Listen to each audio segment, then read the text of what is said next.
Alright, so let's take a look at number 1. Sam raked 3 bags of leaves in 16 minutes. If he continues to work at the same rate, about how long will it take for him to rake 5 bags? So, what's important to understand about this particular problem is that Sam raked 3 bags of leaves in 16 minutes. We want to know how long it will take him to rake 5 bags.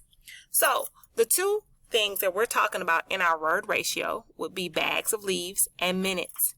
So when we set up our proportion, we would have 3 bags in 16 minutes is equal to 5 bags over X amount of minutes.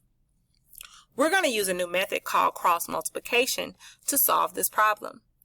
So what we want to do is we want to multiply diagonally.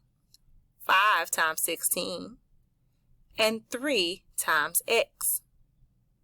When we do that, we're going to end up with an algebraic equation that we're going to use to solve this proportion. 3 times X is 3X. 5 times 16 is 80. So we have the equation 3X is equal to 80. Remember, this equation is a multiplication equation. So therefore, we're asking, what number times 3 will give you 80? In order to find that answer, you would need to divide 80 by 3.